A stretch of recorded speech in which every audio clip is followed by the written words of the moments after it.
Muy buenas tardes a todos, saludos desde la Casa de la Panadería, un saludo muy especial a las personas que nos han acompañado estos 2 días a través de la emisión en directo que hemos realizado a través del perfil de Facebook de la Asociación de Amigos del Cuarto Centenario y también a los que nos han seguido y han participado a través de las redes sociales. Vamos a iniciar aquí la sesión de clausura de estas jornadas de debate que han sido tan esclarecedoras como transversales por la gran cantidad de ángulos que se han abordado y también de agentes involucrados en los retos a los que nos enfrentamos en la actualidad en la Plaza Mayor y sus entornos y en las soluciones a futuro. Hemos escuchado estos días muchas ideas, mucho más allá de la celebración del cuarto centenario e incluso de 2020, y también muchos relatos del día a día, de la vida cotidiana de este entorno, escaparate y lugar de referencia de la ciudad. Estas jornadas tenían una idea muy clara y yo creo que más o menos las hemos cumplido porque hemos ido desde la realidad a las ideas y de las ideas a la realidad. Y este va a ser también el objetivo de esta cuarta y última sesión que hemos denominado Conclusiones y perspectivas hacia una estrategia integrada para la construcción de unos marcos directores para los procesos de valorización. Me acompañan de izquierda a derecha Paloma Sobrini, directora general de Patrimonio Cultural de la Comunidad de Madrid. Hola, buenas tardes. Gracias por acompañarnos. Juan Barranco, alcalde de Madrid, que fue alcalde de Madrid. Buenas tardes. Francisco Paul, presidente de la Asociación de Amigos del Cuarto Centenario y arquitecto. Y aquí a la derecha Marisol Mena, directora general de Intervención en el Paisaje Urbano y Patrimonio Cultural del Ayuntamiento de Madrid. Y por último Juan Miguel Hernández de León, además de arquitecto, presidente del Círculo de Bellas Artes. Gracias a todos y como introducción, y dado que es la sesión de clausura, yo quería simplemente recordar algunas de las ideas básicas que se han escuchado en estos 3 días. En estos 2 días han sido 3 sesiones muy intensas. Y si me permitís un poco por entrar en materia, se han dicho algunas de estas cosas y otras más, ¿no? No es concebible la Plaza Mayor sin actividad económica. El debate entre masificación y democratización sesga de manera transversal todos los ámbitos de actuación: movilidad, seguridad, restauración, hospedaje. El mundo cambia deprisa, las normativas cambian despacio. Se ha hablado, por ejemplo, de la obsolescencia de normas como el Plan General de Ordenación Urbana. Se ha dicho esta mañana, por ejemplo, que el principal patrimonio intangible de la ciudad es la hospitalidad, que su gestión suele recaer en el pequeño comercio, en la restauración, y que todo lo que afecta a ese patrimonio es perjudicial. Se ha recordado que en el día a día hay anomalías que limitan, condicionan la actividad de la plaza. Se ha hablado de los sin techos que están instalados permanentemente en la oficina de turismo, en la puerta de la oficina de turismo, de las estatuas humanas que viven y trabajan en la plaza, de los vehículos de 2 ruedas con autobalanceo que invaden la zona destinada a los peatones, de las bicicletas, de los músicos. Se ha dicho también esta mañana y se ha comentado que muchas grandes empresas, sobre todo multinacionales, buscan caminos para instalarse en lugares emblemáticos, mientras el comercio minorista sufre a diario el martillo del cumplimiento de la legislación vigente. Se ha dicho que aunque las normas son iguales para todos, las administraciones no pueden centrar su actuación en la prohibición.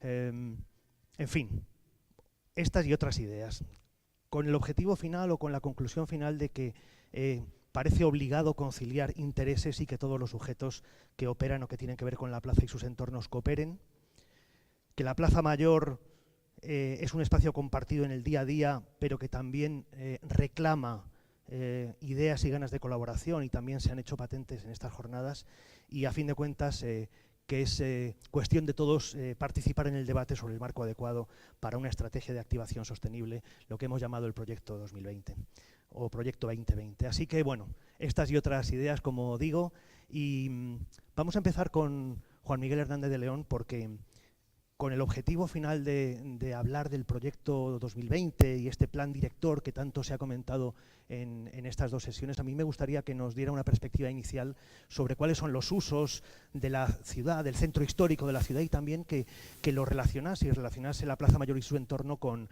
el plan con el eje Prado-Recoletos del que fue artífice, creo recordar, junto a Álvaro Siza, ¿no? Así que todo brevemente, luego tendremos tiempo de desarrollarlo. Sí, no, no es fácil la pregunta que me haces. Yo creo que hay una cuestión básica que se tiene que encender, sobre todo en estos aspectos de patrimonio monumental, y que es específico, en este caso, entiendo, de la Plaza Mayor.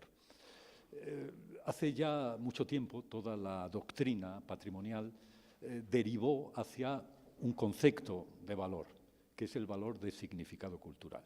Significado cultural implica algo más que la propia materialidad de la forma o de la arquitectura o del espacio público. Significado cultural implica la memoria ciudadana respecto a los usos, a las costumbres. Y la Plaza Mayor tiene una larga historia de sede o presencia de espectáculos, escenografías, otras cosas que no son tan, digamos, recomendables como las que sucedían, corridas de toros y otras cosas más. Y por tanto, yo entiendo que ese plan director o ese plan de gestión que necesita, como es lógico, la Plaza Mayor, tiene que atender fundamentalmente estas cuestiones. Algunas las has mencionado, o se han mencionado.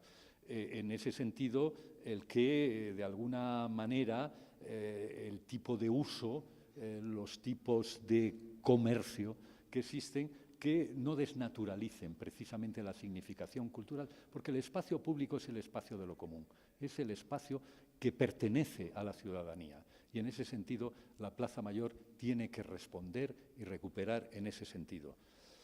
Una de las cuestiones, uno de los problemas básicos a mí que me parece que existen es el tema del turismo. El turismo es como un fármaco, es decir, tiene un elemento positivo, el patrimonio no sería tan apreciado o tan atendido por las administraciones públicas si no fuera por la dimensión económica que produce el turismo cultural, pero al mismo tiempo tiende, si no está regulado, si no está, digamos, normativizado, introduce un cierto riesgo de desnaturalización del propio significado público o común de esos espacios. Y, por supuesto, que la Plaza Mayor es un enclave básico en toda la configuración de este tejido de los Austrias. En ese sentido, la necesidad de un plan de movilidad correcto en el que tiene su resonancia precisamente aquella propuesta que se hizo por parte del equipo que encabezábamos, Álvaro Sisa, Vieira y yo, tenía la necesidad de ese estudio de plan de movilidad, en el que el sentido de el tejido de los Austrias no soporta el tráfico libre y abierto, porque no es una forma urbana que esté preparada ni acondicionada para ello. Y, por tanto, eso requiere, y estoy seguro, que en el plan de gestión o en el master plan que se prepare o que se haga en su momento sobre este ámbito de la Plaza Mayor, tendrá que tener en cuenta que no solo es una pieza aislada, sino que forma parte de una estructura mucho más compleja y mucho más extensa que lo que es este foco de significado cultural que supone la Plaza Mayor. Gracias, Juan Miguel. Desde la Dirección General de Intervención en el Paisaje Urbano y el Patrimonio Cultural del Ayuntamiento, ¿cómo se ve la plaza? Ya escuchamos a Marisol Mena en la inauguración, en el acto inaugural con la alcaldesa. ¿Cómo lo veis? ¿Cómo lo trabajáis a diario desde allí? Pues actualmente, desde que empezó el cuarto centenario de la Plaza Mayor, la conmemoración, la verdad es que casi es mi segunda casa, ¿no? Prácticamente la Plaza Mayor. Empezamos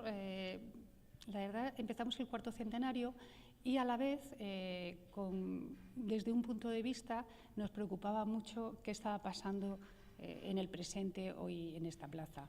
Desde el Ayuntamiento de Madrid hemos hecho un estudio donde hemos intentado, como decía anteriormente, analizar la Plaza Mayor en relación a la Puerta del Sol y también a la red de plazas que configuran todo este entramado del conjunto histórico de los Austrias. Y yo creo que empezamos a tener ciertos elementos de análisis para poder ver cómo funcionan, cuáles son los usos, las funciones, ese plan de movilidad que afortunadamente ya debe ser un plan de movilidad peatonal, pero aún así nos vemos que uno de los problemas que también estamos teniendo es la congestión peatonal, ¿no? En muchos momentos del año y estaciones, y eso nos lleva también a hacer un análisis donde esa movilidad y esa accesibilidad entre la Plaza Mayor, la Puerta del Sol y las plazas también necesitan de una nueva estructuración de movilidad peatonal. Ya no solo estamos hablando de la movilidad motorizada.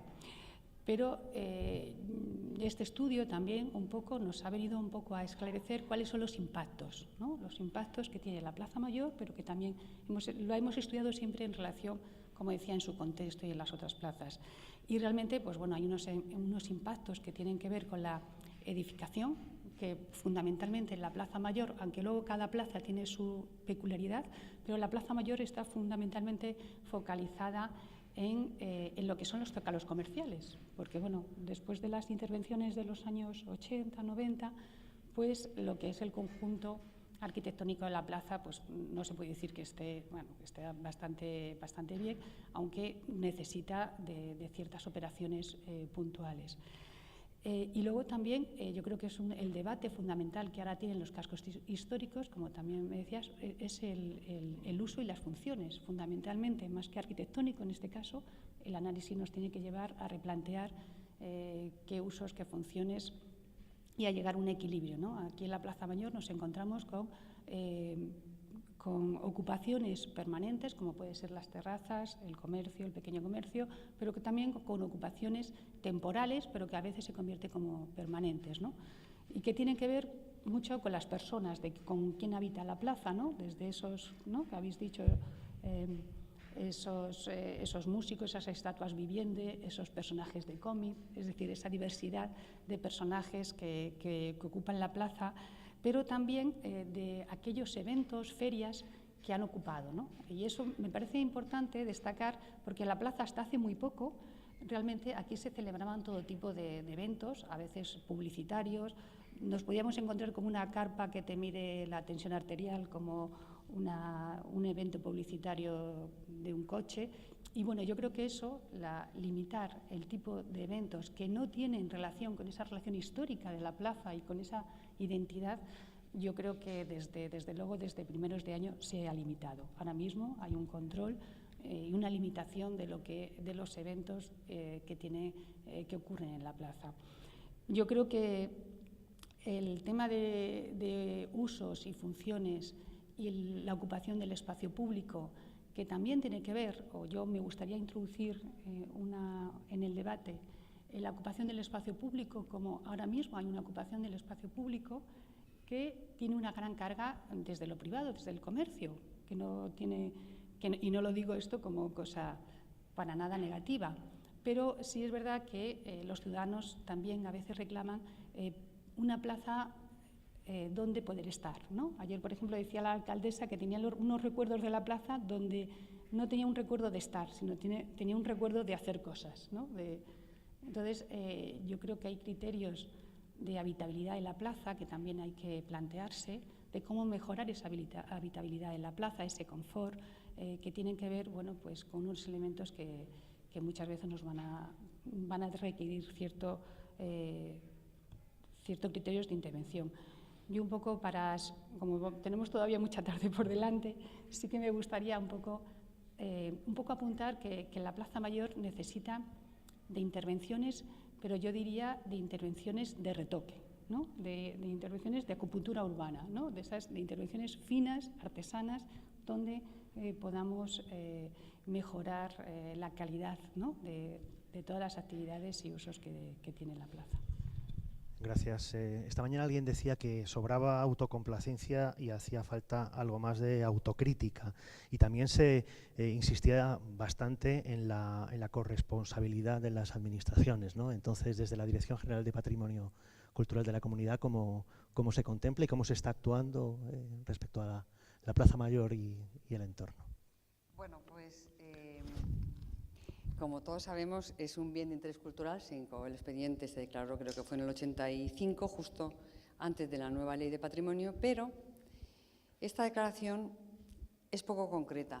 Deja mucho espacio a la ambigüedad, no centra en el espacio. Por ejemplo, se definen en la declaración, bueno, una declaración BIC, para entendernos todos, no es tanto, que lo es también, poner una medalla a un monumento, a un espacio, porque tiene las características, tiene la relevancia, tiene la importancia, tiene la historia y la relevancia artística para poder ser declarado, pero es que además, y yo creo que es más importante, se dice cómo se ha de actuar en el futuro. Es decir, marca los criterios para futuras intervenciones.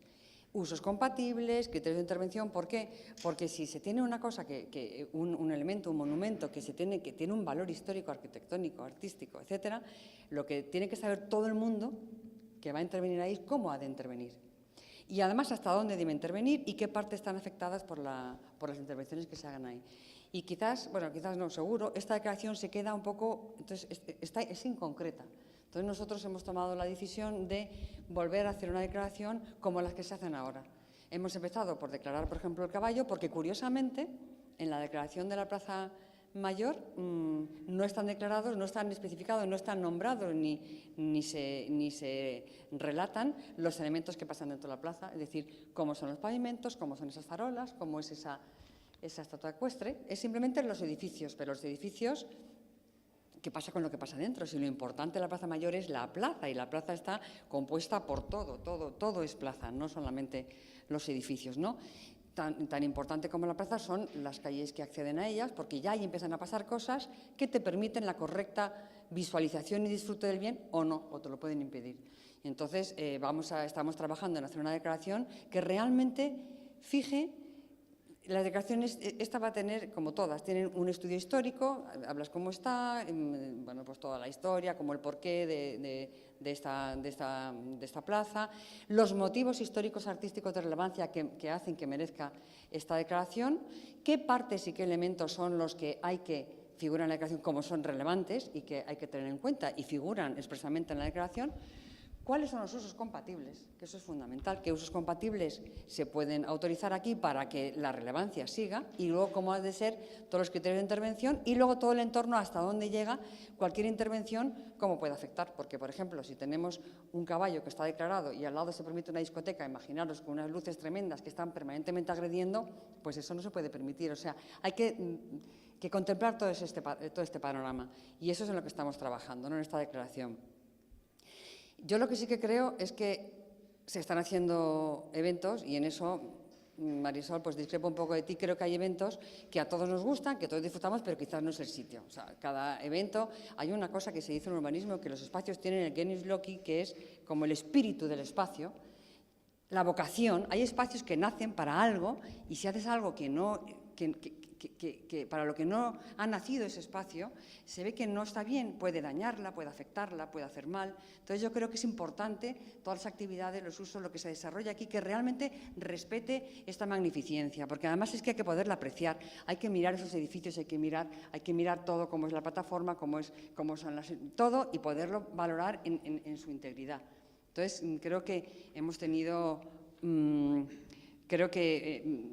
es muy bueno que hayamos tomado conciencia de esto ahora, aprovechando el aniversario, pero no se acaba el 31 de diciembre. Creo que lo que estemos sentando las bases ahora para un futuro, para unas intervenciones, y para tener todos muy claro que es nuestra Plaza Mayor, que es pues una de nuestras joyas. Solamente hay entornos BIC en la ciudad de Madrid, tenemos el entorno de la Puerta Alcalá, el entorno de la Puerta del Sol y la Plaza Mayor. O sea, es que es lo más que tenemos. Entonces, hay que saber muy bien lo que se puede hacer, hay que vigilar muy bien que se haga solo lo que se puede hacer, y que lo que no se hace y lo que causa daño y que hiere y que afecta y que son impactos negativos, pues hay que estar y no se pueden hacer. Y es que además hay que tener unas labores luego de supervisión y de seguimiento para realmente que lo que has dicho que se puede hacer se haga. O sea, que no solamente decirlo y escribir un papel y publicarlo, es que luego además hay que estar encima, ayudar a todo el mundo, porque esto no quiere decir paralizar nada, al revés, hay que generar todas las actividades, pero que todas respeten y que todas sepan que están en un lugar muy especial, y el que quiera hacer una cosa, pues que no, pues que se vaya a hacerlo a otro sitio, ¿no? O sea, yo creo que eso es cuestión también de buscarle la vocación, ¿no? Y en eso estamos nosotros, en llevar a cabo esta declaración, porque con eso se van a también se van a marcar mucho las pautas de qué se puede y qué no, y cómo se pueden hacer las cosas, ¿no? En eso yo creo que estamos, y además estamos continuamente, como dice Marisol, vivimos aquí, pues sí, la verdad, le estamos dedicando un cariño inmenso, porque hemos visto que es que realmente se lo necesita, y además con la asociación y con todos los amigos de la Plaza Mayor, pues creo que la relación es muy buena, y en esto estamos. Gracias, Paloma. Esa vocación, ese espíritu, esa idea de permanencia, en el tiempo fue la que nos trasladó Juan Barranco en la sesión de ayer, que además fue muy ilustrativa y muy interesante, ¿no? Y ya marcó, Juan, además, lo que se puede y lo que no se puede hacer, ¿no? Y por eso le hemos invitado a la clausura para que nos comparta de nuevo esas ideas que nos dejó ayer. Juan. Gracias. Muchas gracias, Fernando. Uy, esto no. Sí. ¿Sí? Ah, ya. Sí, muchísimas gracias, Fernando. Sí, voy a procurar no repetirme sobre lo que dije ayer, porque no tendría mucha gracia, pero bueno, incidir sobre algún aspecto es inevitable, ¿no? Pero yo quiero iniciar mi intervención poniendo en valor la propia existencia de este debate, de estas jornadas, ¿no? Que a mí me parece realmente interesante. Quizá pues siempre he tenido la sensación, cuando me ha tocado estar en responsabilidades de gobierno, ejecutivas, como están ahora Marisol, Paloma y tal, siempre he tenido la sensación de que estamos muy atrapados cuando se está gestionando, estás muy atrapado por el día a día, por la urgencia, por la inmediatez, y que nos falta reflexión. Yo creo que Javier ayer también decía algo de esto, de que lo que se haga de forma muy sosegada, muy pensada. Y a mí siempre me ha preocupado mucho que hubiera algún foro de debate permanente para pensar en Madrid, ¿no? Para debatir sobre Madrid. Por eso creo que estas jornadas, estos debates, incluso podían servir también de pauta o de inicio de camino para no solamente debatir al hilo del cuarto centenario, sino seguir debatiendo sobre la ciudad y además contar, como se ha contado, con personas tan notables como las que han participado en estas jornadas, en estos debates notables, digo en el sentido de que tienen un gran conocimiento intelectual, cultural y experiencia sobre lo que ha ocurrido en la historia de la ciudad de Madrid, no solamente en la historia de esta plaza y sus alrededores, sino en el conjunto de la ciudad. Además, personas muy cualificadas que yo creo que han hecho aportaciones interesantísimas. Por lo tanto, me gustaría, ojalá, estas jornadas sirvieran también de estímulo para que se siguiera debatiendo sobre la ciudad de Madrid. En este caso estamos viendo fundamentalmente la Plaza Mayor, su entorno, el casco histórico, y convendría quizás estas reflexiones también ampliarlas un poco más, y escapando un poco de esa inmediatez del día a día, y desde foros, además, que no te ves apremiado, no solamente por urgencias, sino por cuestiones electorales. Es decir, foros que estén un poco al margen de esas premuras o de esas preocupaciones, con lo cual da la posibilidad de reflexionar de forma más serena y, sobre todo, también más objetiva, ¿no?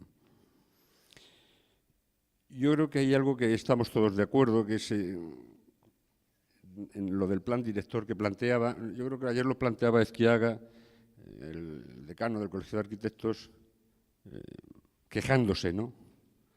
Había una queja por esa falta quizás de estudio, de plan director. Yo creo que puede ser. Habrá muchas conclusiones de estas jornadas que yo creo que podrán ser útiles, sobre todo a las administraciones públicas, pero también al sector privado.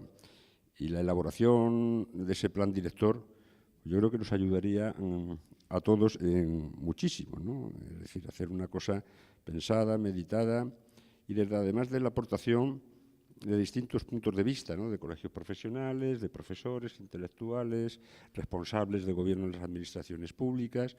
Yo creo que podría ser, y vamos, debe ser algún elemento imprescindible, ¿no?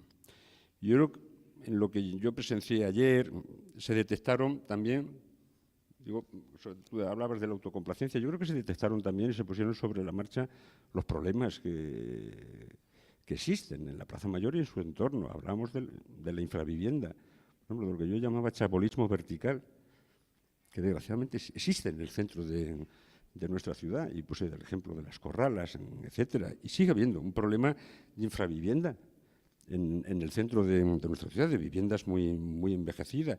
Y ahí también se daba un contraste, un dato que aportaba Carlos ayer, hablando del tema de la vivienda, también esa paradoja de los miles de viviendas vacías, no solamente en el centro de la ciudad. Curiosamente, esto es un fenómeno que está muy extendido, es decir, que en la medida que van creciendo los precios de la vivienda, sin embargo, se detecta, cuando analizas y estudias, que hay mucha vivienda vacía en Madrid, concretamente en el centro. Se detectaba también el problema, bueno, que está ahora tan de moda, hay que intentar huir también de las modas efímeras, del tema del turismo, ¿no?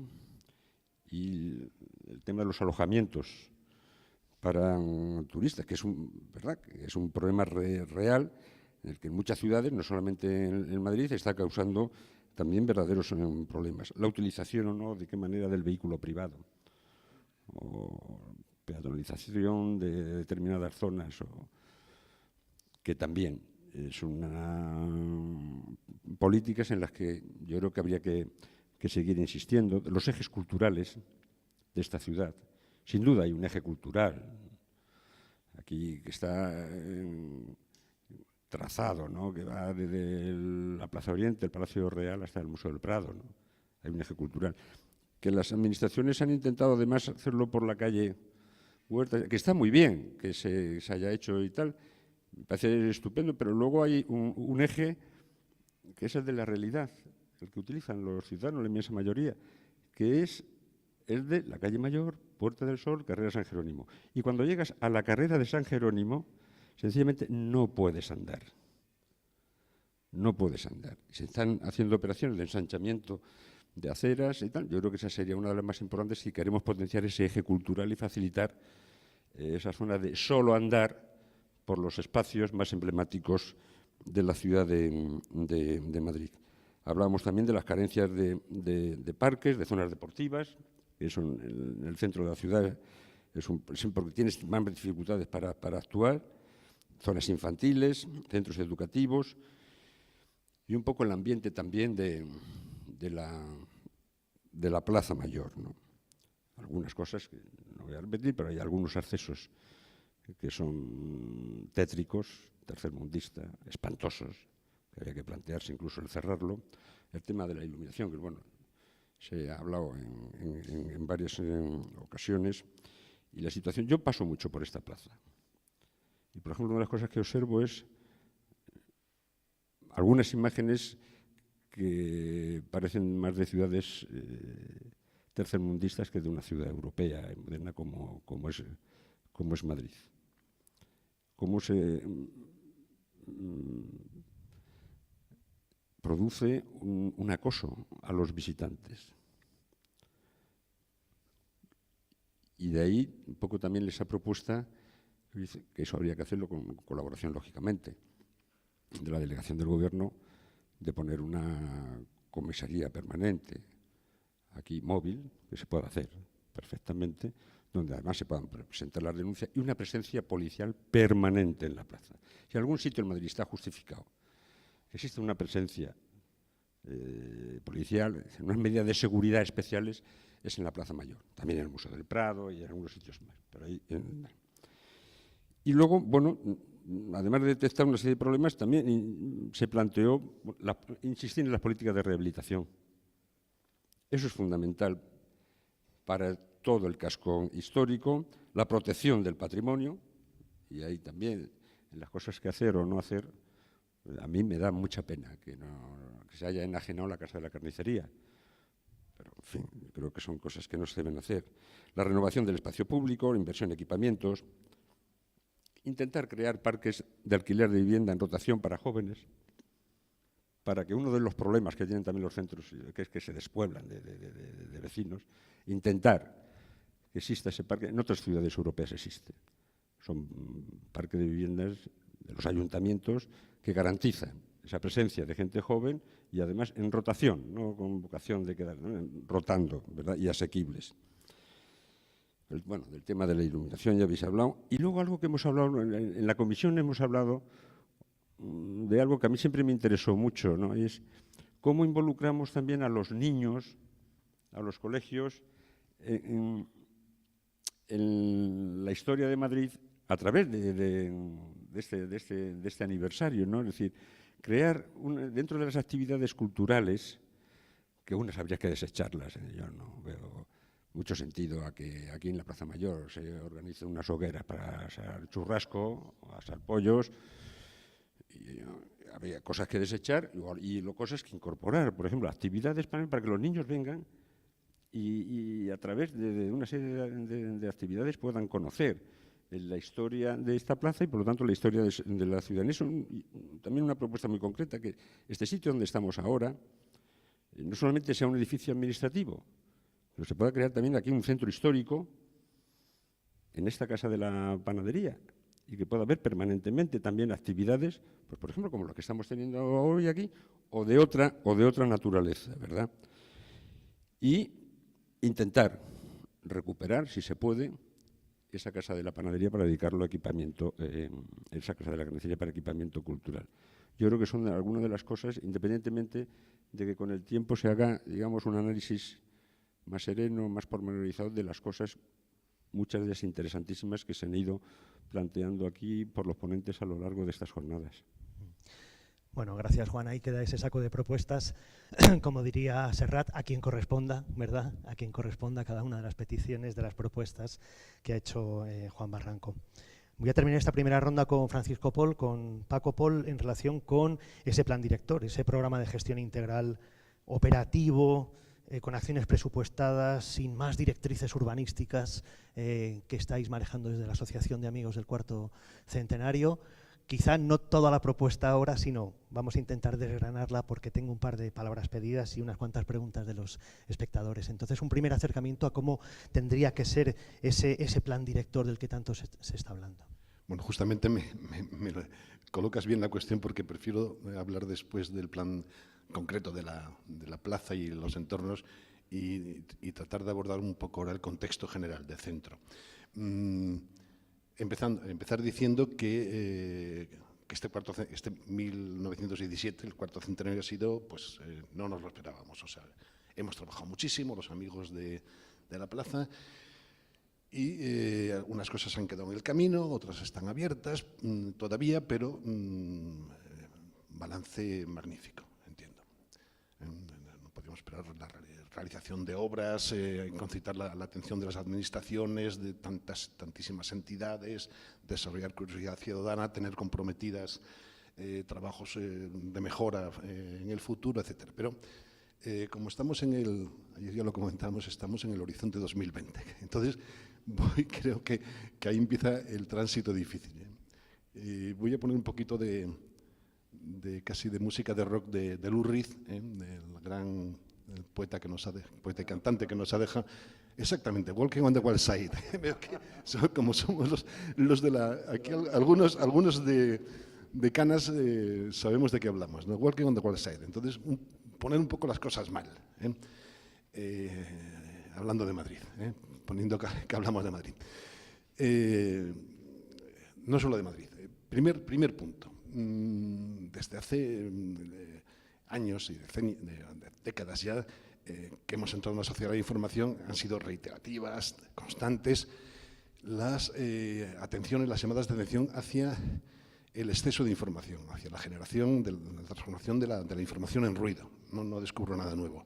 Pero en el caso madrileño, bueno, en tantísimas, en general en todas las ciudades españolas, la aceleración de los fenómenos de información, a través sobre todo de nuevas tecnologías, ha hecho los problemas más desbordantes. O sea, estamos en una sociedad de información, de inundación de información, y en cambio estamos en contraste en una situación de sequedad, de sequía patética, sedienta de diagnósticos, tanto pequeños como grandes, sectoriales como integrados.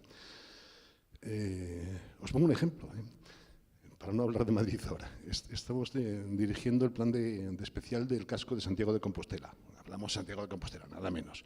Bueno, pues cuando empezamos unas primeras tareas al comenzar el trabajo, bueno, queremos información, que nos es información sobre las licencias de los últimos años. Las licencias, tipos de licencias, volumen de inversión, dónde, localización. No tenemos. Parece... ¿Cómo que no? No, hay que elaborarlas. Sí, tenemos un SIG, dice, pero no lo manejamos. Entonces, en fin, y esto nos había pasado anteriormente también en otra ciudad magnífica, Ciudad Patrimonio en Cáceres, etcétera. Para, primer punto, del contraste entre la producción masiva de información y después la ausencia de información pertinente. O sea, que hay mucha información de algunas cosas, ayer lo veíamos. Inundación de datos, por ejemplo, sobre ir bien, porque es un tema de actualidad. Y entonces, pues se encargan trabajos, se difunden, tal. Y en contraste, en el mundo de los procesos turísticos, yo no sé quién hace la cuenta en esta ciudad por ejemplo, de la rehabilitación anual de las intervenciones hoteleras en el conjunto del centro, que es las que tenemos oportunidad de ver en las comisiones de patrimonio, que son innumerables. Prácticamente no hay ninguna sesión que no se produzca una licencia pero grandes, de todos los tipos, de intervención en edificios históricos para hoteles. ¿Hace alguien la suma? Paloma, perdona, salto un poquito, Fernando, tú, pero yo no sé si la hace Madrid Destino, si la hace el área de desarrollo sostenible, yo no creo que la haga. Vamos a tientas en ese aspecto. Tenemos datos enormes por una parte y por otra parte descompensados. Y, por tanto, un poco necesidad de poner... y tenemos herramientas que es suficientes. El Ayuntamiento de Madrid tiene un SIG magnífico, espectacular, y tiene unos equipos estadísticos estupendos, pero hay una carencia de preguntar las cuestiones o preguntar o escarbar en los datos que son realmente relevantes para el gobierno de la ciudad y no encontrarnos inundados de exceso de datos, de ruido, sin saber, sin contar con los datos que realmente nos interesan para actuar en una zona o en el conjunto del centro. Dicho esto, ya creo que tenemos ya algo localizado. 2 minutos más. Eso se traduce en el caso de Madrid, que es una ciudad con innumerables planes, pero... o por dejarlo un poquito más acotado el tema. El centro de Madrid, un centro enorme, importantísimo, es el centro con innumerables planes, pero sin proyecto, sin un proyecto claramente definido, sin una estrategia con directrices articuladas, con idea global de integración de los diferentes aspectos que intervienen en el centro, en contraste con, vuelvo a insistir en esa sobreacumulación de planes, unos acabados y aprobados, otros aprobados y con determinaciones, pero que se han quedado anquilosados, muy atrasados con respecto a la evolución real de los procesos, como puede ser el propio plan general. ¿Por qué? Porque en este caso porque es un instrumento rigidísimo, es una división acorazada que es difícil de desmontar, o planes como los que comentaba José María Ciaga, el plan que dirigió, el plan estratégico de centro, que no ha pasado de ser un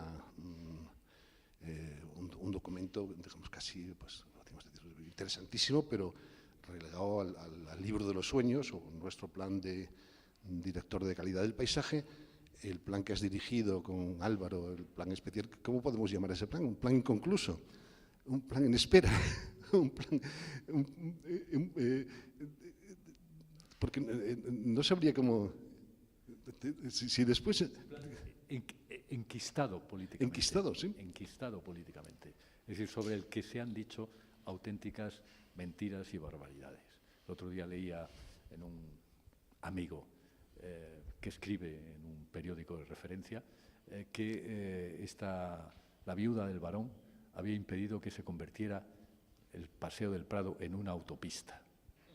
Hombre, si la oposición que recibimos de uno y otro sitio era por la restricción radical del tráfico. Porque hay una cosa que a veces no se dice. La contaminación que tienen que combatir los museos que hay precisamente en ese salón y Paseo del Prado, el 40% lo producen los automóviles que pasan por allí. Es decir, eso es el tratamiento que tienen que hacer los museos.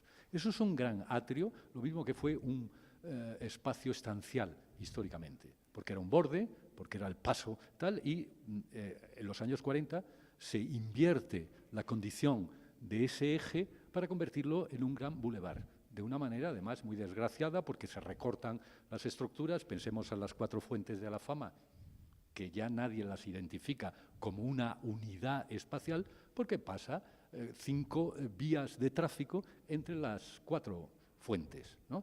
Y tantas cosas. Entonces, realmente, lo que yo digo es, en aquel estudio quedó inconcluso porque hubo una, y lo voy a decir claramente, una, digamos, tensión y pelea entre la alcaldía y la Comunidad de Madrid. Curiosamente, ambos dos del mismo partido político. Pero se creó una tensión mucho más allá de lo imaginable. Las cosas que he podido yo oír en privado de ambos protagonistas de la pelea son indescriptibles. Nunca lo repetiré ni aunque escriba mis memorias. Es decir, porque era un auténtico enfrentamiento entre ambas partes. Hoy en día el ayuntamiento entiendo que está precisamente los fines de semana digamos, peatonalizando el ámbito central de lo que es el auténtico Salón del Prado.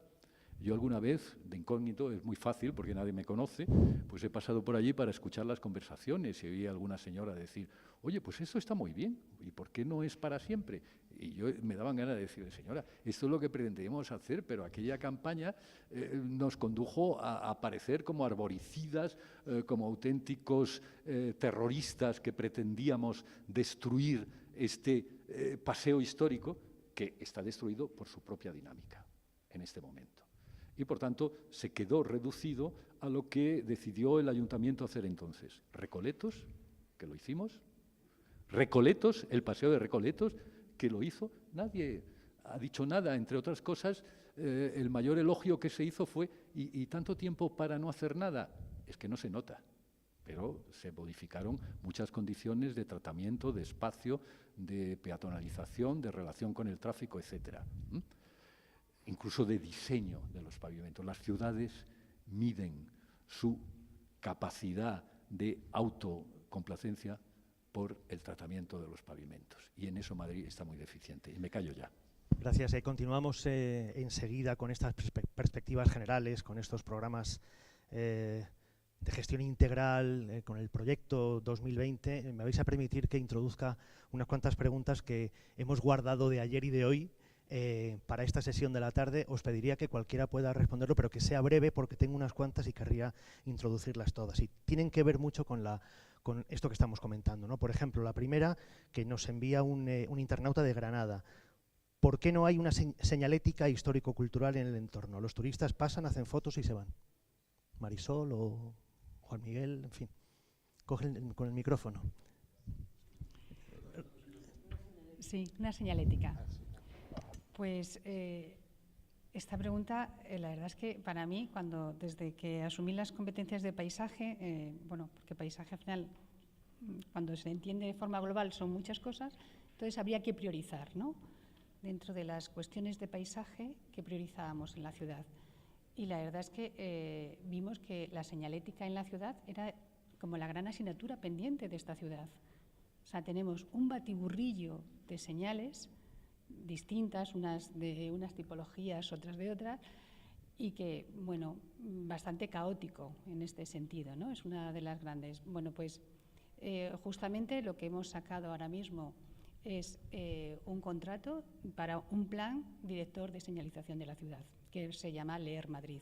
Este estudio y de planificación, que lo que pretende es generar unas directrices para toda la señalización de la ciudad, bien sea peatonal, ejes culturales, señalización, etcétera, lo vamos a tener, yo creo que lo vamos a tener, este plan de señalización lo vamos a tener a finales del 2018 y lo iremos ejecutando, bueno, pues poco a poco, ¿no? Pero bueno, creo que es una de las asignaturas y yo creo que esperemos que en un par de años aproximadamente pues la señalización de Madrid pues pueda ser como la de Londres, Nueva York, que es un poco nuestro objetivo.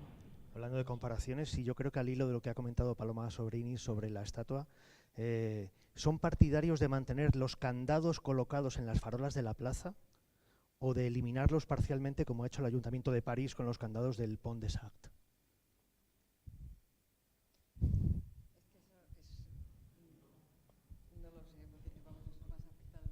Coge con el micrófono. Sí, sí. Parece que hay candados que dejan los turistas en las 4 farolas. Vamos a ver, lo que no se puede es que cada cual que pase se le ocurre dejar. Uno deja un candado, otro pone una maceta, el siguiente pone y el otro pone un váter móvil de estos al lado de un elemento que es un monumento. No se puede. No se puede permitir que todo el mundo ponga lo que se le ocurre, porque habrá ocurrencias buenas y habrá ocurrencias malas. Entonces tenemos un problema. Juan Miguel. Sí, no, decir simplemente que el turista mira y el ciudadano vive. Hay una diferencia fundamental. Y eso es lo que hay que tener en cuenta en el ámbito, insisto, en esa palabra, de lo común. Es decir, porque el turista es pasajero, no valora la obra más que desde el exterior. La ciudadanía lo valora desde el interior. Y, por tanto, en los temas de paisaje urbano, de tratamiento de elementos, es fundamental. Sobre todo porque en Madrid ha habido una tendencia histórica, desde que, incluso antes que Juan fuera alcalde de Madrid, y de eso tiene él también algunas historias muy conflictivas, con el tema de las farolas.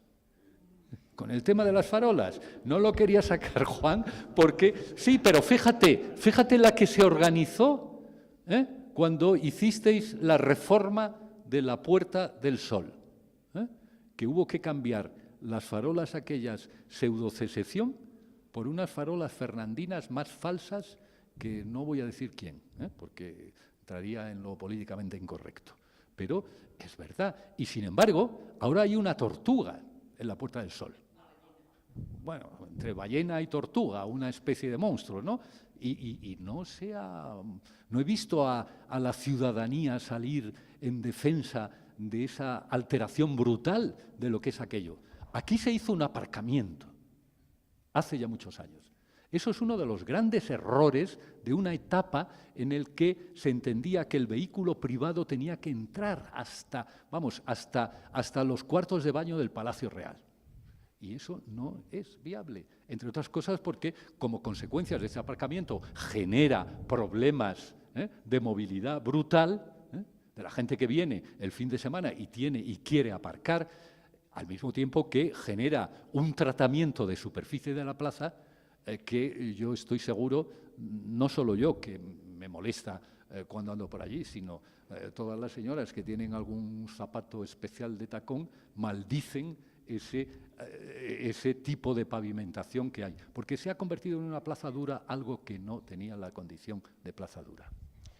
En esta línea, una pregunta de una persona que nos ha acompañado estas 2 sesiones aquí en el Salón Real de la Casa de la Panadería. Le agradezco su participación y que tiene que ver con esto precisamente, ¿no? Ella dice que el pavimento no es nada cómodo por las piedras puntiagudas. ¿Cómo se podría solucionar? Sin entrar en grandes desarrollos desde el punto de vista de la arquitectura, Paco Pol o cualquiera de vosotros respecto a la pavimentación, que es un debate muy largo y quizá no tengamos tiempo. Perdona, la pavimentación. Sí, la pavimentación.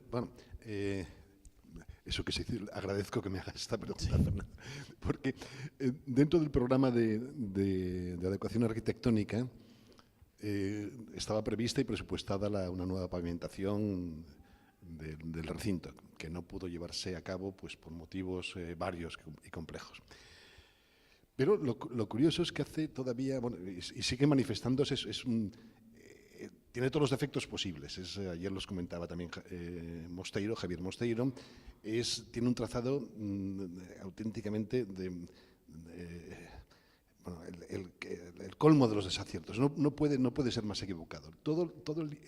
La inteligencia y el refinamiento de Juan de Villanueva para modular, engarzar, enfrentar los arcos, aparentemente logrando una composición absolutamente regular, un trabajo exquisito compositivo que después fueron desarrollando sus discípulos, Custodio Teodoro Moreno, López Aguado, etcétera. Lo que hace Herrero Palacios, el arquitecto Herrero Palacios municipal, es poner de relieve con esta serie de cruces, poner de relieve todos, digamos, los sutilísimos trucos de Villanueva. Es como si le destrozas a alguien su obra, en una obra de teatro, porque le vas contando al espectador dónde hay ingenios, ¿no? Y después una elección de materiales que es que no puede ser más desacertada. O sea, solamente creo que disfrutan de ella los caballos que ayer veíamos que llevan a las cartas credenciales. Entonces, y lo curioso es que, ya entramos un poco en las anécdotas, que un personaje muy relevante de la vida política madrileña hace 2 o 3 años decía que no se puede tocar, nos decía, es que esto no se puede tocar, lo veía lleno de charcos, todo desastroso, porque es histórico, ¿no? No, mire usted que esto es del año 60 y tantos, ¿no? Entonces, pero es verdad que esta ciudad no es muy propicia al entendimiento de las sutilezas, ¿eh? y la polémica de Puerta del Sol, pues eso. Juan. Además, nadie quería salir luego a defender el proyecto, ni siquiera los que lo hicieron, que eran unos señores, bueno, con una fama... ¿Lo de la gallina o lo de las farolas? Lo de las farolas. Cuando empezamos a recibir golpes por todos los lados y tal, yo le dije a un amigo, como Enrique Bardají, que entonces era gerente de urbanismo, y Enrique, estos señores maravillosos, que por cierto eran un equipo catalán, con un cartel impresionante de buenos urbanistas, y lo que nos hicieron el primer... Sí, pero los que estuvieron en el inicio, bueno, el inicio es las baldosas estaban muy mal y aquello no tenía, había que adecentar eso. Y a la que había que adecentar las baldosas y tal, pues aprovechamos para ganar zonas peatonales. Entonces se hizo un primer estudio. Bueno, a mí me enseñaron la maqueta. Yo vi la maqueta esa y dije, oye, pero con esto de farolas, con esto vamos a tener problemas. Y, sí, porque verás tú, no sé qué tal. No, es que tú no entiendes. Porque, mira, aquí hay una concepción espacial. Hay que ver la plaza desde las perspectivas de no sé qué tal. Vale, y como es verdad que yo no entiendo, cuando empezó a llover, yo les dije a los señores estos que me dijeron, tú no entiendes, ¿no? Dije, oye, escribí un artículo, un tribuna o algo, un periódico y defender el proyecto. Nadie quiso salir a defender, con lo cual al final hubo que cambiarlas, como tú has recordado, por la estancia Fernández. No, me refiero, yo iba a contar una anécdota aquí del pavimento. Cuando en la comisión, Marisol recordará, presentamos las propuestas de cada uno de los grupos, entre las propuestas que nosotros presentamos, estaba el cambiar el pavimento. Entre otras cosas, porque mi señora me insiste cada vez que venimos por aquí, venimos muy a menudo, esto es espantoso, vamos por los soportales porque por aquí no hay... Total, yo puse aquello y tal. En las propuestas que hizo suyas el grupo municipal socialista. Y alguien me dijo, pues ten cuidado con lo que propones porque ese pavimento viene de la época de Tierno y tuya. Y dije, bueno, yo ya no me acordaba si era verdad o no, pero vamos, viniera de donde viniera, es verdad que ese pavimento es insufrible y se queja todo el mundo. Quizás ahí en la comisión tendríamos que retomar a lo mejor una propuesta con tranquilidad y sosiego, pero replantearnos lo del pavimento. Sí, es lo que te decía antes, que la declaración está muy detallado en ciertas cosas y otras se han dejado como si no existieran. Entonces no se habla del pavimento, tampoco se hablaba de la iluminación, es decir, todo esto que es un espacio integral, pues se ha desatendido y tenemos ese pavimento. Una pregunta más de los internautas y continuamos ahora con la fila cero que han pedido la palabra muy rápido. ¿Están de acuerdo en la permanencia de los mercadillos de filatelia y numismática de los domingos o es posible otra ubicación? Pues yo estoy a favor porque forma parte de la... Eso es patrimonio histórico, inmaterial, pero yo creo que ha llegado ya a constituirse un elemento y no es agresivo. Es lo que yo llamaba significado cultural. No es agresivo. Es decir, hay una tradición, sí, hay una memoria en la que los puestos de filatelia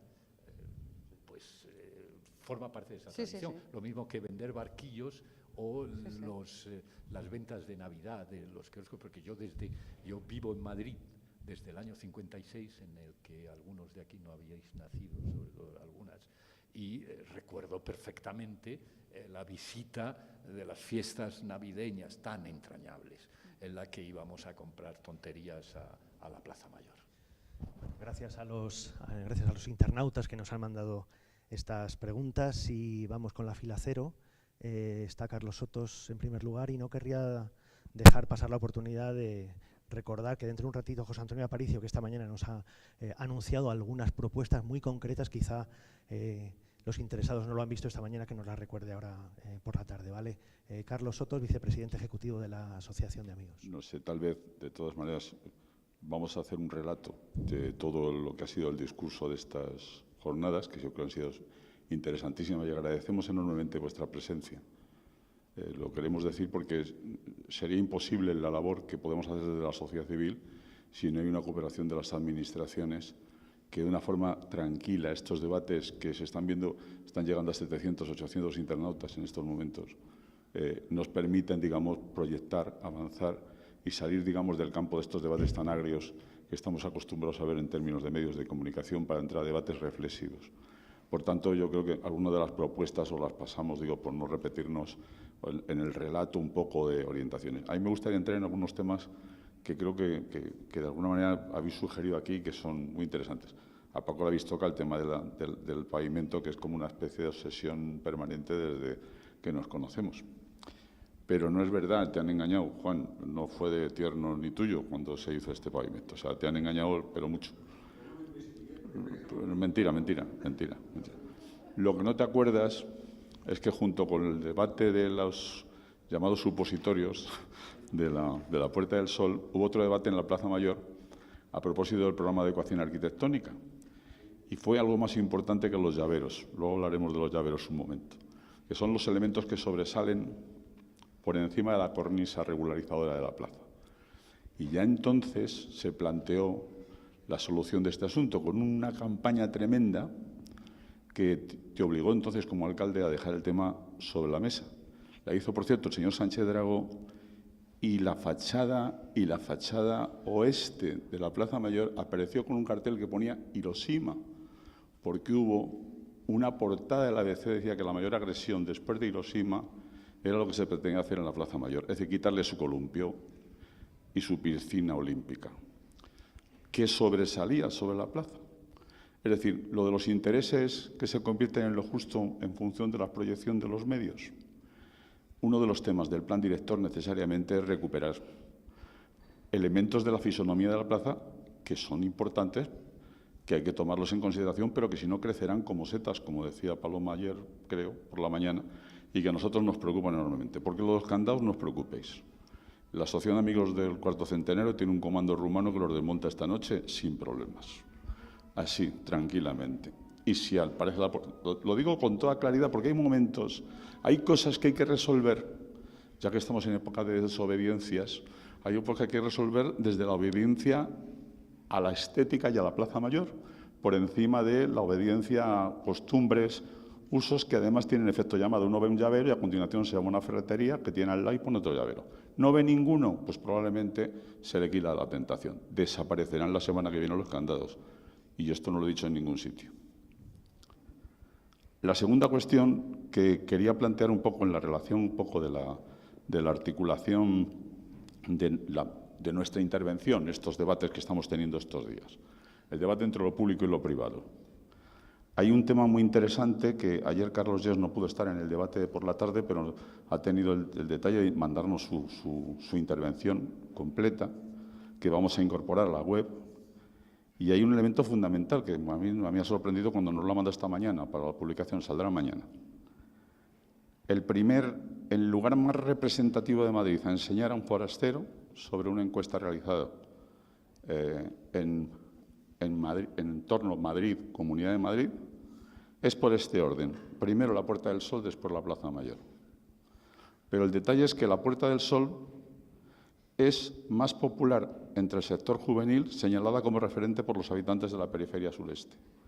Y, sin embargo, la Plaza Mayor es el referente fundamental de la población adulta y madura con niveles socioeconómicos y culturales medio altos que señalen también como lugar emblemático el Museo del Prado.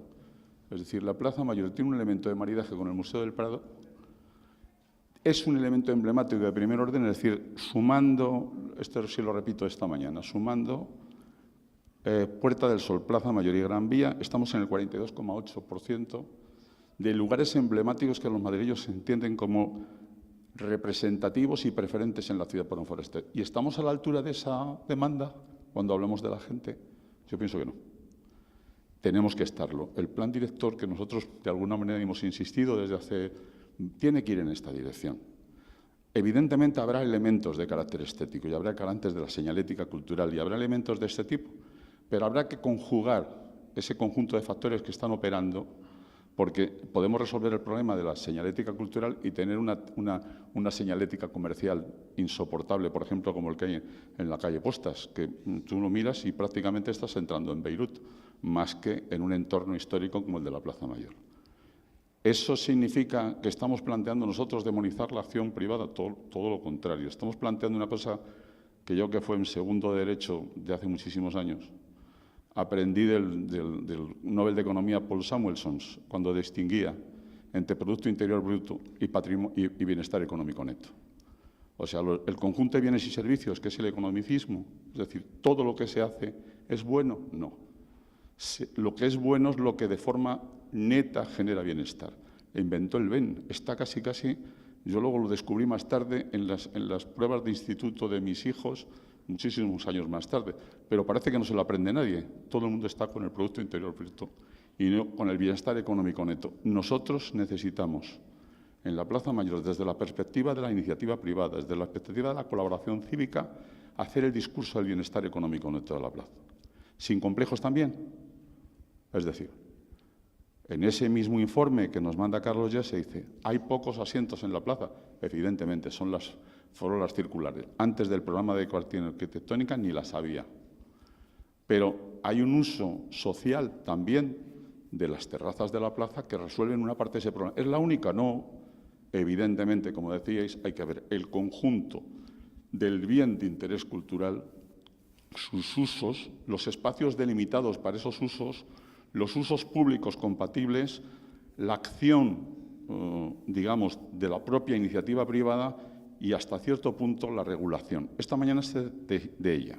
Esta mañana se decía, no se puede decir, hablaba la gente más de comercio, no se puede decidir que una persona que tiene un local no tenga libertad de venderlo, evidentemente, pero tampoco se puede articular que, por ejemplo, las zonas de protección acústica, los CEPA, etcétera, determinen que en una determinada área de la ciudad no haya bares o no haya restaurantes y, sin embargo, no pueden decir que no haya acceso a yogurterías o de ciertos espacios que están siendo colonizados de una forma indebida desde el punto de vista del uso comercial. Se puede estudiar todo razonablemente sin necesidad de estar todo el día con el peso de lo coercitivo, porque si se establecen pautas reguladoras, colaboración de los privados con ellas, intervenciones medidas y elementos de debate que yo creo que hemos conseguido en la Comisión Oficial del Cuarto Centenario, introducir muchísimas cosas precisamente y que se han incorporado a la vida cultural de la plaza, que esperamos que continúe por lo menos hasta el centenario del 2019 con la canonización de San Isidro, que es cuando se inauguró las obras de la plaza, que fue en el 2019, por lo menos hasta entonces, y luego ya veremos. Lo que realmente importa y lo que realmente queremos desde esa perspectiva es justo que en los próximos 2 años, de ahí el proyecto 2020, seamos capaces de configurar un modelo de intervención en un centro histórico que es Plaza Mayor, entornos, como proyección, como elemento, como estudio piloto, como programa piloto de algo que puede generar una amplitud luego mayor y que nos dé unas pautas de comportamiento sobre el conjunto de los centros históricos de la ciudad.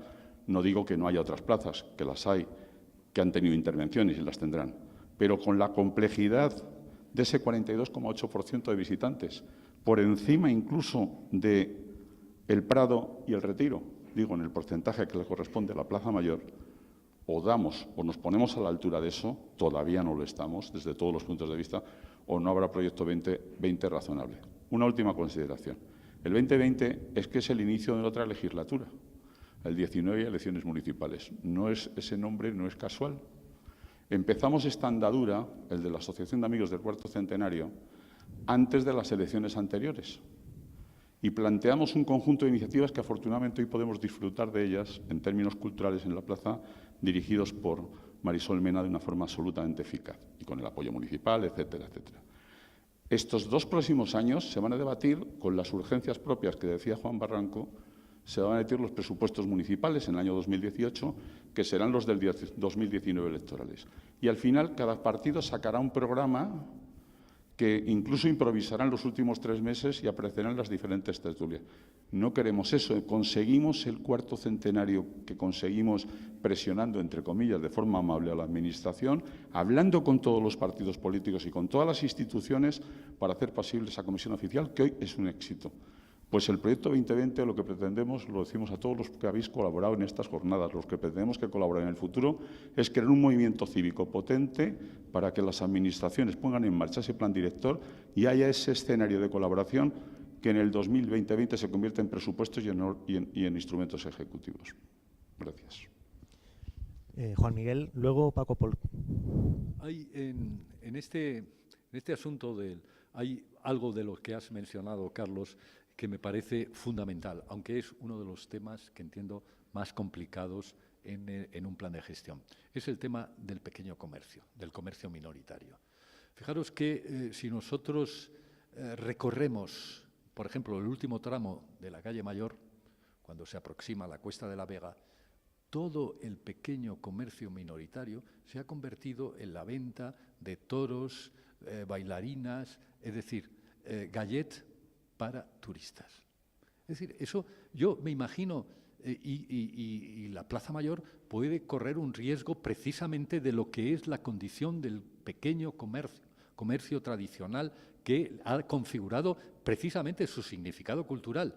Yo es que me imagino, yo he vivido en Viena bastante tiempo, me imagino el Graben vienés con tiendecitas en la que te vendieran, pues no sé, el Palacio de Schönbrunn en Llavero o cosas así. Allí lo que hay son los comercios tradicionales y cuando ha habido una intervención moderna ha sido para una joyería o algo que está relacionado precisamente con ese ámbito. Por tanto, las cuestiones, y entiendo que es un problema complejo de regular, en que el comercio que no puede marginarse ni salir, porque es lo que le da la vitalidad precisamente a la zona, tiene que atender a ese equilibrio, porque si al final se transforma simplemente en una especie de oferta hortera indiscriminada para turistas, estamos traicionando y sacrificando el significado cultural de un ámbito como este.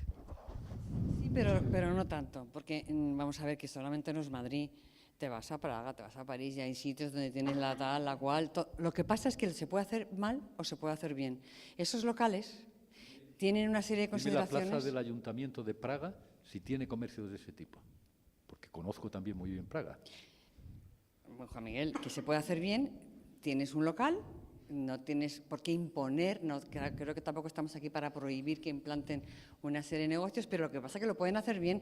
Lo que no puede ser es que tengas una normativa para actuaciones, para intervenciones en locales en el centro que están dictadas en la Comisión Local de Patrimonio, lo veas, los dinteles así, las iluminaciones así, los zócalos así, los huecos tal, no sé qué, y de repente llegas y te encuentras que no tiene nada que ver con lo que has dicho que tienen que hacer, que te han sacado las 290 bailarinas, zapatos de sevillana y tal, y los clavelones y las postales en cantidad de burros como colonizando toda la superficie exterior local, que encima están clavados en los soportes y cuelgan las bufandas, las faldas, los tal y los tal, y dices, esto es lo que no.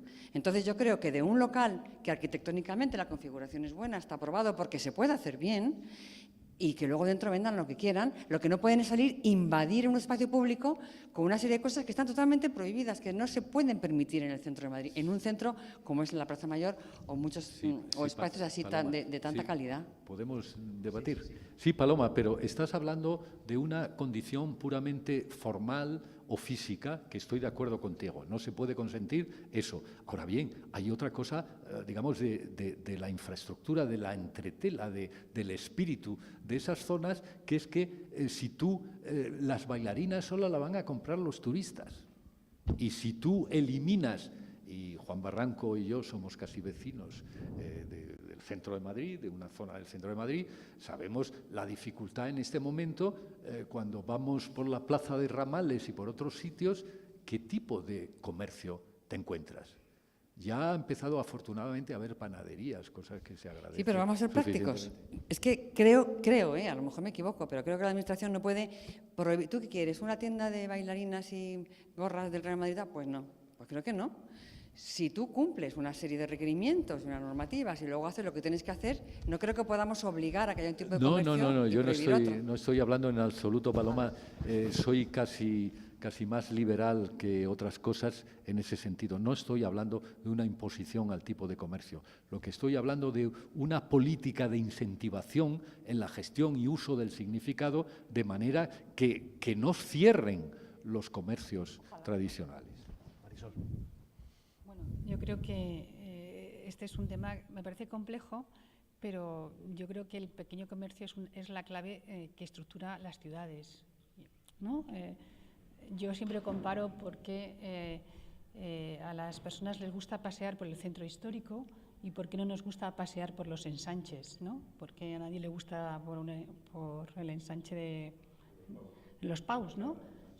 Es decir, que estoy poniendo como el ejemplo más extremo, pero cuando yo muchas veces, en algunos cursos en los que he dado, ¿no?, hago una pregunta clave, ¿no?, ¿por dónde le gusta a uno pasear?, ¿no? Y justamente la diversidad es lo que hace agradable las ciudades, y esa diversidad, ¿no?, de comercios, de actividades, de usos. Y es verdad que en el centro, ¿no?, el monocultivo, en este caso, y la pérdida del pequeño comercio tradicional especializado ha perdido diversidad a las ciudades, ¿no? Y se está instalando este monocultivo, ¿no?, de souvenirs, etcétera. Y eso es una pérdida para las ciudades. Yo creo que eso, entonces, ¿cómo limitar, no? Porque realmente, todavía yo creo que la Plaza Mayor todavía no ha llegado a ese porque todavía sobrevive ese pequeño comercio, todavía, y de hostelería. Pero nada más te sales de la Plaza Mayor y realmente el monocultivo de comercio o de tiendas estándar, ¿no?, franquicias, es lo que ha impedido. Entonces, yo creo que, creo que o se pone límite o se regula desde las administraciones, o realmente la pérdida del pequeño comercio que hemos tenido en nuestra ciudad ha sido tremenda, ¿no? Yo siempre creo que ha sido una de las grandes pérdidas que hemos tenido ha sido la de las librerías, ¿no?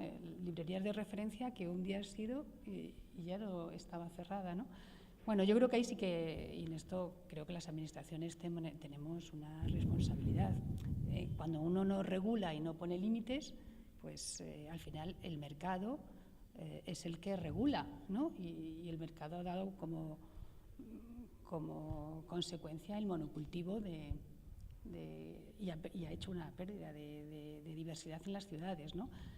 Yo creo que sería muy bonito, ¿no?, poder compatibilizar un restaurante con una panadería, ¿no? Eso también, esa diversidad es lo que hace atractiva a las ciudades. La cordelería, claro. La gente viene al centro a eso.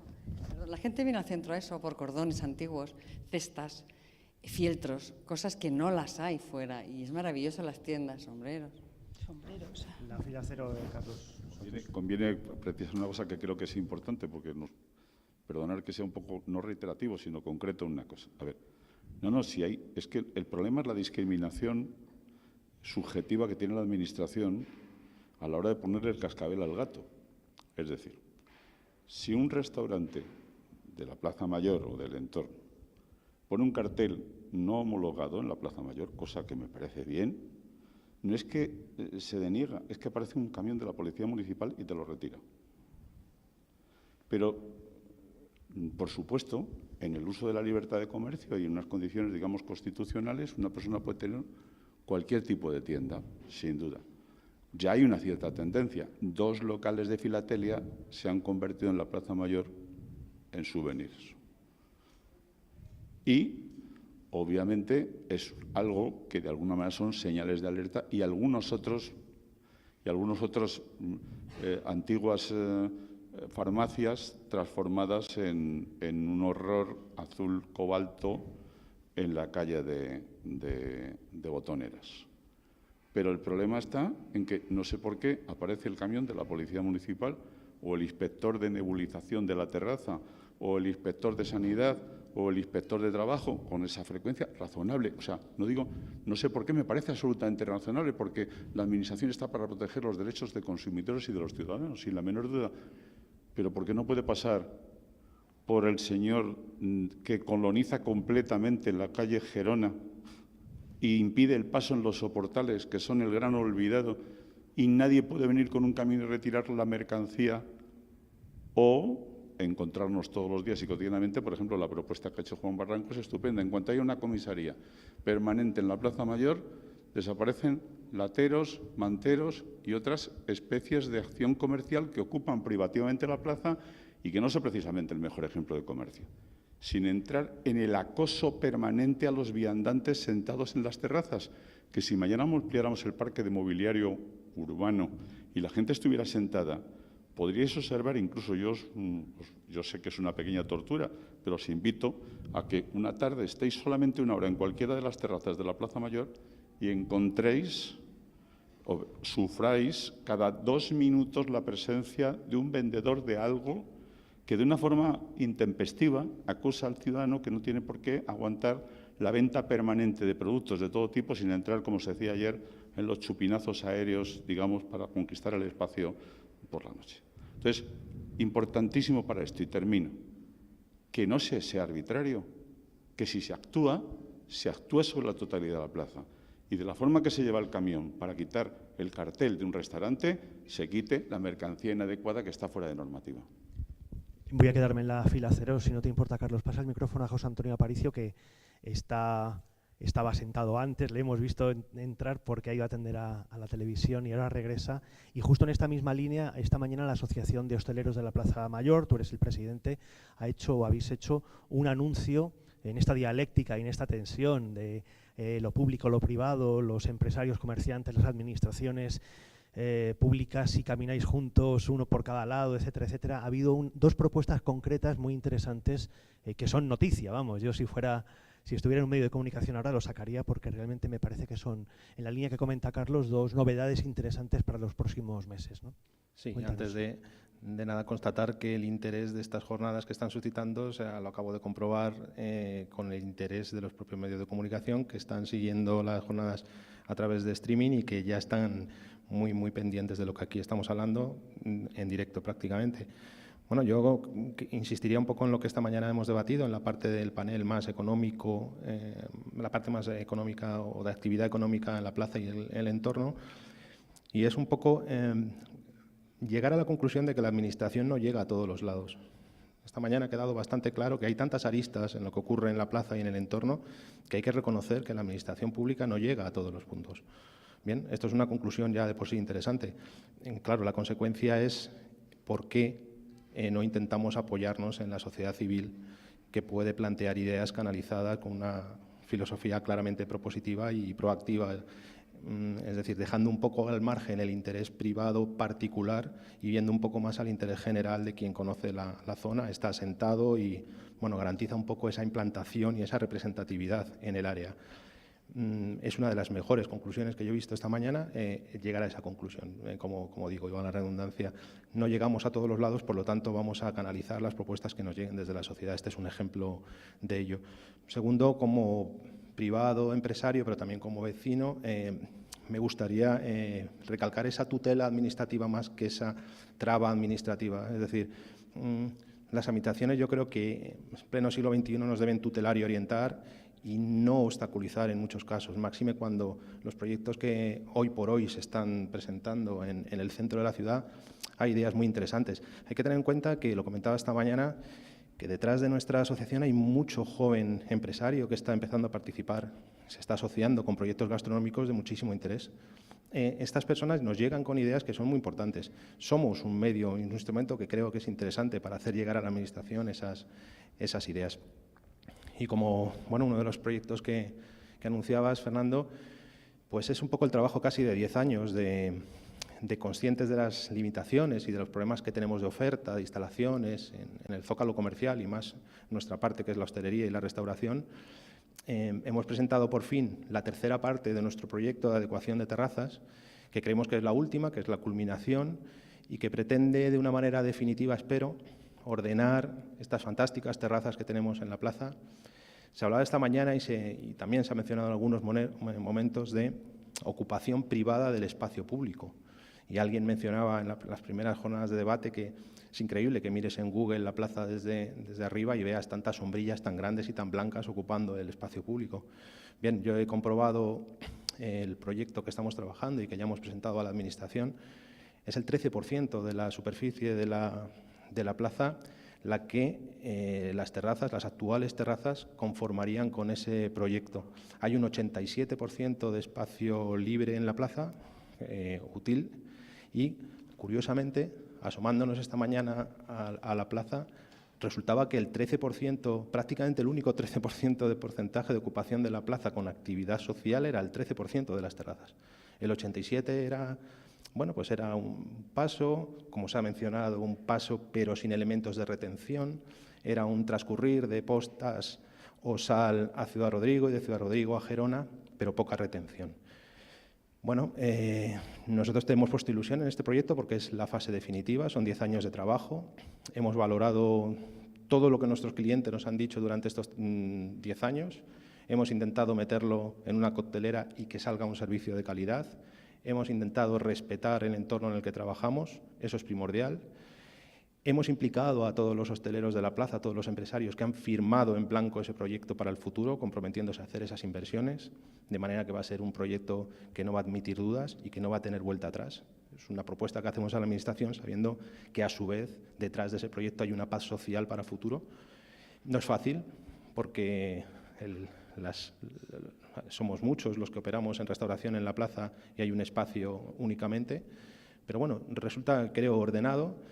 El proyecto incluye también una solución imaginativa o dos para dos problemas que tenemos en las terrazas, que es ese intrusismo que se ha comentado aquí y que llega a ser desagradable para el cliente, pero también para el trabajador, y es intentar sectorizar de alguna manera lateralmente esas terrazas para que el cliente tenga un confort, una especie de privacidad, que no es privacidad porque no es ningún separador ni ninguna caja, simplemente es un elemento que ayude a evitar ese intrusismo tan incómodo. Es un elemento de autorregulación, porque de esta manera nadie va a ocupar más superficie. Somos conscientes de que las terrazas en la plaza y en todo Madrid se tienden a esponjar, unas veces por el cliente y otras veces por falta de celo profesional del empresario, pero esta es una manera de acotar espacios y de disciplinar al hostelero para que ocupe exclusivamente el espacio que tiene regulado y no se salga ni un milímetro. Además, también a título anecdótico, pero creemos que en un entorno como la plaza, con tanta afluencia y siendo nuestra actividad sucia, entre comillas, porque generamos residuos, no puede ser de otra manera, en restauración, vamos a hacer las primeras terrazas de Madrid con papeleras incorporadas que las vamos a gestionar nosotros.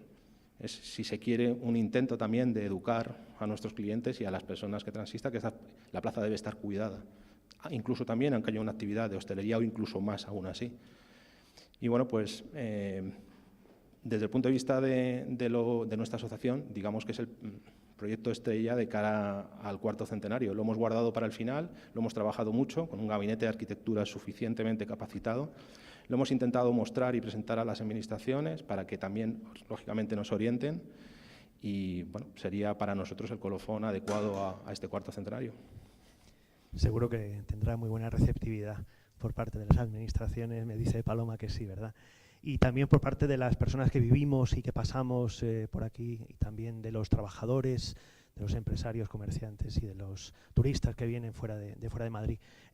No hemos perdido el hilo con Paco Pol, entonces vamos a ir un poquito a ese plan director. Ya se están esbozando algunas ideas de ese programa de gestión que alguna vez hemos comentado que tiene que ver con la metodología de los planes de gestión de la UNESCO, ¿no? Y también querría que hicieras una referencia a Barcelona, que me has comentado alguna vez, si te parece. Sí. Bueno, primer punto, yo creo, discutir, hoy no vamos a discutir, tener en la cabeza el ámbito, ¿de qué ámbito hablamos? El ámbito del BIC, de Plaza Mayor, es muy amplio. Muchas veces tendemos a pensar solamente en el recinto, son 118 edificios, decíamos ayer, comprende varias manzanas, tejidos muy complejos, los que dan a Mayor y los que van dando a Imperial, Concepción Jerónima, etcétera, los de Postas, los de San Miguel, las Cavas, tal, vale. Pero posiblemente debería tener un una ampliación de ámbito, ¿no? Por algo evidente, no hace falta explicarlo. Creo que sería conveniente una extensión, llamémoslo como queramos, entorno o área de incidencia, hasta Arenal, tema que sé que a ti te interesa muchísimo, Paloma, porque la sufres, ese pavimento terrible, esa degradación de la escena urbana de Arenal y tal, o sea, es un suplicio para el centro histórico de esta ciudad, ¿no? Y posiblemente tener una ligera extensión, o más que posiblemente, seguramente, hasta tratar la gran incógnita de Plaza de Villa, que se haga lo que se proyecte o se piense al menos qué destino va a tener el viejo ayuntamiento y los artefactos arquitectónicos que le acompañan. Se enlazaría directamente con el programa que estáis desarrollando para Sol y Entorno, que es buscando una continuidad, y también habría que buscar la conexión, sin entrar, saber que se puede producir esa conexión con un proyecto que ya está en marcha, importantísimo, que es Plaza de España, con el proyecto de reforma de la Plaza de España, con la extensión del verde de Plaza de Oriente, el proyecto que está ahora mismo desarrollando, dirigiendo José Luis Infanzón, con el proyecto de Fernando Porras, ganador del concurso, de extensión de tránsitos peatonales por Bailén, Plaza España, irrupción de la cuña verde del Parque del Oeste hacia Plaza de España, Jardines de Sabatini, Cuesta de San Vicente, conexión con Gran Vía, de modo que este proyecto que está presupuestado, a poner no tengo exactamente, no tengo idea de la fecha, pero quizá empiecen las obras el año que viene, posiblemente, ¿no? Va a introducir una extraordinaria complejidad y riqueza del anillo, formado por Gran Vía, Sol, Calle Mayor, Plaza Mayor, Plaza de Villa, Plaza de Oriente, hasta volver a cerrarse en Plaza de España. Más posible consideración de un proyecto que es de esos muchos que están enquistados, ni siquiera enquistado, está aparcado de nuestro plan de paisaje, que era la conexión vertical y horizontal de Viaducto Vistillas, Cuesta de la Vega, contacto con Vaguada de Segovia y contacto con Río. Algo muy fácilmente, o sea, de varita mágica, de truco de prestidigitador, fácilmente realizable, con un ascensor panorámico que ya preveía el proyecto originario de Ferrero, de Javier Ferrero, el autor del viaducto, que permitiría contactar este nivel horizontal de Palacio con Vistillas, Cuesta de la Vega, lo estás viendo porque vives allá al lado, y contacto con Parque de Atenas, Campo del Moro y el río, que ahí lo tenemos. Contacto ciclista, peatonal, etcétera, etcétera, ¿no? Y también contacto horizontal, incentivar contacto horizontal con el punto hoy aislado de la cornisa monumental, que es San Francisco el Grande y todo lo que la rodea. Seminario, que será otro tema que un día saltará. O sea, seminario, un día u otro se abrirá una polémica sobre el uso de ese espacio, las plazas que le rodean, la relación con San Francisco, etcétera. Bien, ya hemos hablado un poco del ámbito y una brevísima reseña sobre el método. El método. Creo que habría que huir habría que tratar de superar esta apreciación que decía antes de la multitud de planes, la superposición, la multiplicación, la producción de planes por medio de planes que ha tenido esta ciudad. Hay una cosa que es muy interesante, una metáfora muy interesante de Richard Sennett en un libro magnífico, Juntos, que habla precisamente de las ventajas de la cooperación. Dice, hay que irse, porque él siente ese problema, hay que irse huir de la complejidad se ha convertido en complicación. Tenemos que construir instrumentos que sean de inteligencia e innovación de la complejidad. Y pone de ejemplo, porque si no nos podríamos llevar mucho tiempo, pero yo creo que acierta muy bien, a Pulcinella de Stravinsky, que aparentemente es una obra sencilla, pero que en Pulcinella está toda la complejidad enorme de la vanguardia anterior, depurada para lograr una obra eficaz, refinada, justa en su medida, un poco, y lo pone como ejemplo de los planes que deberíamos utilizar, tanto en el mundo social como en el mundo urbano. Tal. Bien. Y acabo. Plan de gestión, los planes de gestión UNESCO, que no tienen una metodología, es bien conocida, trabajan como trabajamos en el plan de paisaje urbano sobre 3 aspectos. No son planes urbanísticos, están por sentado que tiene que haber un plan urbanístico, pero son planes que trabajan sobre el espacio construido, primera gran línea de actuación, espacio construido, escena urbana, espacio público, todo lo que es materialidad urbana, al mismo tiempo sobre los usos y las actividades y en un tercer nivel sobre los significados. De modo que pueden desarrollarse programas independientes sobre usos o sobre espacio físico o interconectados dependiendo de las deficiencias que has identificado. Hasta ahí no han innovado, son viejos temas muy conocidos de la metodología de planeamiento social o de planeamiento urbano, ¿no? Lo importante es la programación, es hacer de esas propuestas máquinas programadas con compromisos entre los marcos de las diferentes administraciones, de concertación público-privada, etcétera, etcétera. Ahí está el gran tema. Acabo diciendo que cuando en el plan de paisaje, que tú lo conoces de sobra, Marisol, están incluidos muchos programas de este tipo, de propuestas de programas de este tipo, que por supuesto no se llevaron a cabo porque, como decía ayer, se aprobó justo casi el mismo día de Lehman Brothers, de los felices hermanos Lehman.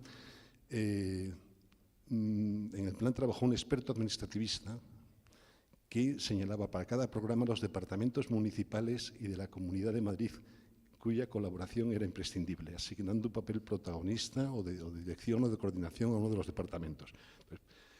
Y eso, las propuestas parecían, el ayuntamiento las entendía muy bien, le parecían magníficas y yo solamente vi fruncir el ceño a la entonces concejala y ponerse súbitamente seria y mirando por otro sitio cuando vio lo que era necesario coordinar, los departamentos que eran necesarios. Tragó un poquito de uy. En fin, con este apunte yo creo que puedo poner sirve para poner de ejemplo lo que desearíamos. Pero, con una brevísima anécdota, brevísima, Marisol, porque es de tu incumbencia y de la tuya, Juan Miguel. Hace 2 años, creo que hace 2 años, desarrollamos para la Dirección General de Paisaje, para el anterior ayuntamiento, unos pequeños estudios pilotos sobre Plaza de España, otros sobre el Paseo del Prado, tal.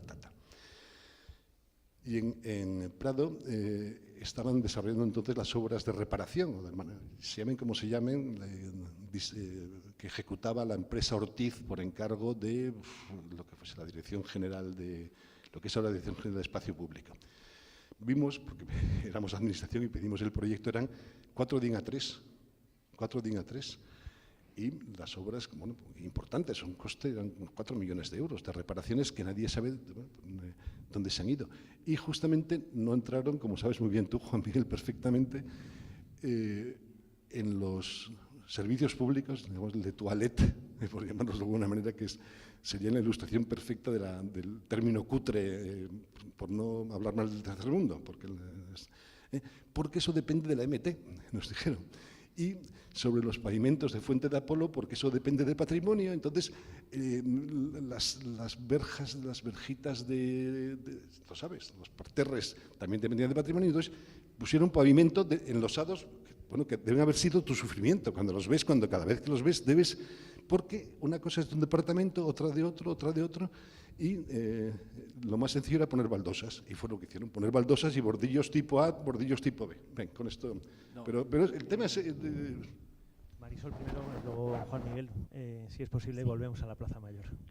Bueno, yo simplemente quería un poco enlazar con hablar de planificación, porque ¿no? Que tenemos que hablar de planificación de 2020, y me parece que es un tema que nunca sale en los debates, ¿no? Pero que al final hace que las cosas vayan adelante o no vayan, ¿no? El tema de la planificación, yo lo digo por mi experiencia, me he encontrado con una sobreplanificación, ¿no? El plan estratégico de centro, el plan de paisaje urbano, el plan que hicisteis, el estudio también que hicisteis para aquí, para la Plaza Mayor, yo cuando he llegado dije, pero si hay unos documentos magníficos hechos, es decir, ¿cómo se han podido quedar? O sea, es decir, solemos decir que de grandes planes están los archivos llenos, ¿no?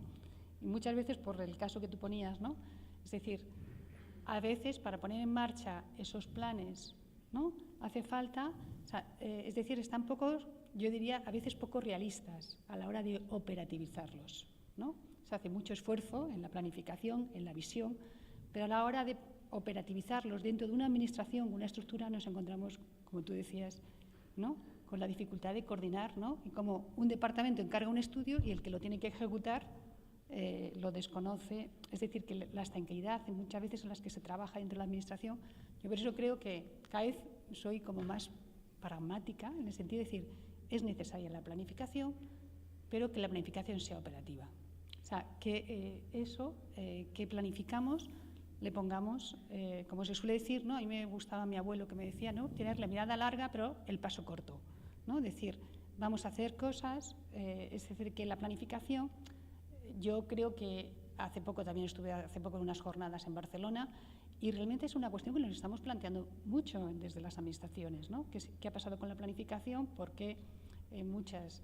O sea, que esto es un debate que yo creo que a la hora de planificar y sobre todo porque yo creo que si tenemos este reto, ¿no? De hacer un plan para la Plaza Mayor, me gustaría que fuera un plan operativo. O sea, es decir, que tuviéramos una visión a largo plazo, pero con propuestas concretas de actuación a corto y medio plazo, ¿no? Y yo creo que ahí es un reto y yo creo que ahí también la coordinación entre las administraciones es muy importante.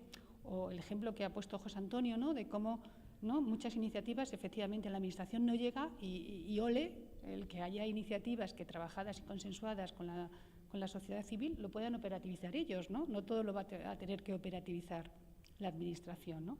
O sea que yo creo que el proceso de cómo se hacen las cosas me parece que empieza a ser importante, ¿no? A la hora de cómo hacemos las cosas y porque creo que hay que ser realistas, ¿no? A la hora de operativizar cosas, ¿no? Y que no nos lleve a la frustración de hacer documentos estupendos, pero que carecen muchas veces de una realidad operativa, ¿no? Y yo creo que cada vez estamos más, ¿no? Yo ahora soy como muy pragmática, o intento ser muy pragmática, intento que las cosas que estudiemos, que planifiquemos, las llevemos a la práctica, ¿no? Y las podamos hacer, ¿no? Paloma. Bueno, estoy totalmente de acuerdo con Marisol, porque como si estamos con el problema de la Plaza Mayor, llegamos hasta el río, pues ya nos vamos a Toledo y al final hacemos cosas maravillosas, pero a la hora de la verdad trasciende una legislatura a la otra y nos quedamos sin hacer. Entonces yo creo que tenemos que concretar, tenemos que acordar diferentes administraciones, porque como posiblemente el desarrollo vaya a pasar de un mandato a otro, pues que estemos de acuerdo todos y que lo hagamos juntos, como estamos trabajando además ahora tan estupendamente bien, y empezar una cosa y terminar, y abarcar lo que realmente podemos desarrollar. Lo otro es estupendo, pero vamos a empezar lo que planteemos, lo pensamos y lo hacemos y lo rematamos y al siguiente paso, y que eso no quita que tengas una visión general, como bien ha dicho. O sea, totalmente de acuerdo contigo. Y además creo que en esa línea estamos trabajando. Juan Miguel. Sí, como me has pedido que solo hable de la Plaza Mayor, solo voy a hablar de la Plaza Mayor en el sentido más genérico exacto. Yo creo que la operatividad no solo es un problema de extensión, porque realmente hay elementos de la trama urbana que tienen a lo mejor su reflejo mucho más allá, y eso hay que tenerlo en cuenta.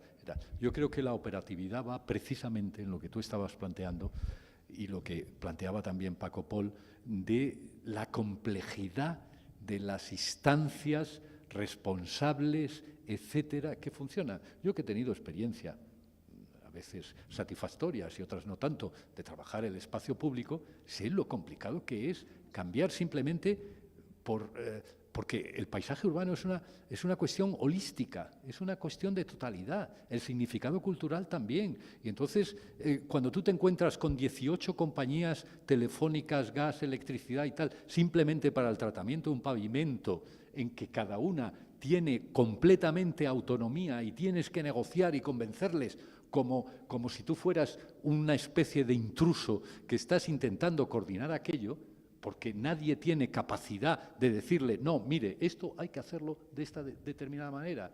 Cuando te encuentras con requerimientos y parámetros tan distintos, accesibilidad, problemas que plantean la Fundación 11, problemas de movilidad del ciclismo, de la peatonalización, etcétera. Es una consideración holística que exige, desde luego, una operatividad, pero que para mí no es tanto un problema de la extensión o la concreción del espacio donde se trabaja, que siempre tiene, aunque no se vaya a actuar en ese momento sobre el terreno, tiene que tener en cuenta ya precisamente lo anterior, o lo que está fuera. Y en ese sentido sí me gustaría decir una cosa, y ya con esto me callo porque creo que estamos terminando, a una observación que ha hecho Juan Barranco antes sobre las conexiones estas en galería, que dice, yo esta la cerraría. No, Juan.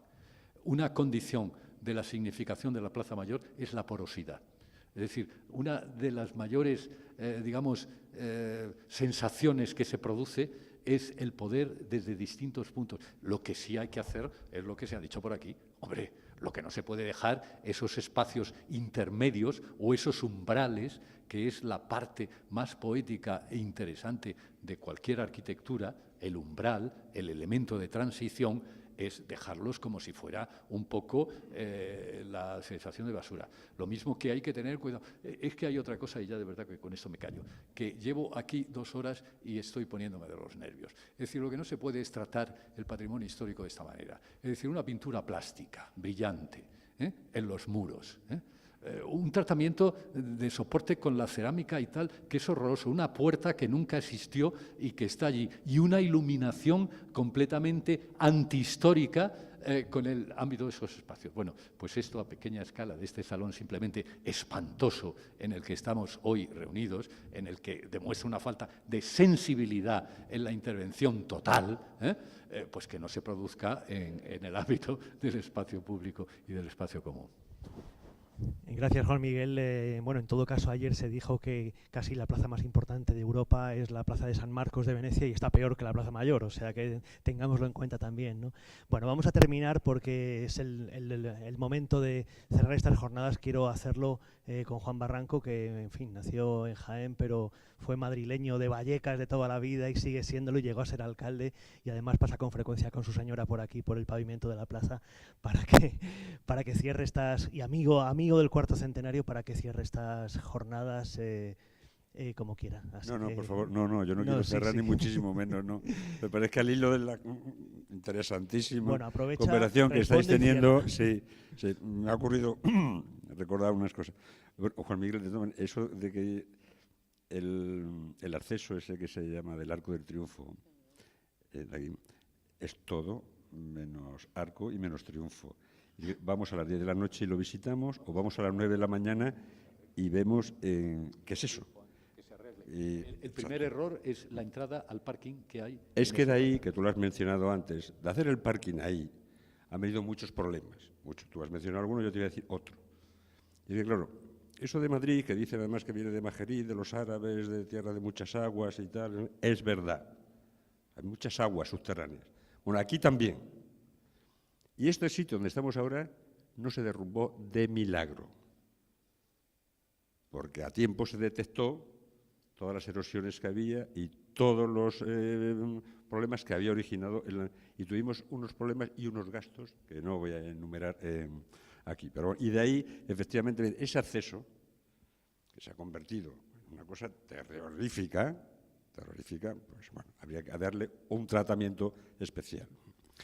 No, yo solamente iba, cuando estabais hablando, a raíz de la intervención que ha hecho Paco, que yo procuraba, claro, como estaba así narrando y tal, procuraba intentar visualizarlo en 3D, ¿no? Pues me estaba imaginando toda la operación que estaba dibujando, que estaba diseñando, y luego, en fin, las intervenciones que ha tenido Marisol, Paloma, que es verdad, y Juan Miguel, la complejidad de las administraciones, que es verdad, tenemos unas administraciones extraordinariamente complejas que alguna vez da la impresión que seguimos en los tiempos de Larra y que ninguna administración hemos sido capaces de tal.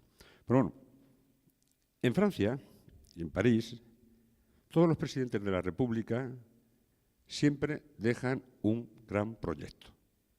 Y es el proyecto del presidente de la República, Y eso nadie lo discute. Que es una...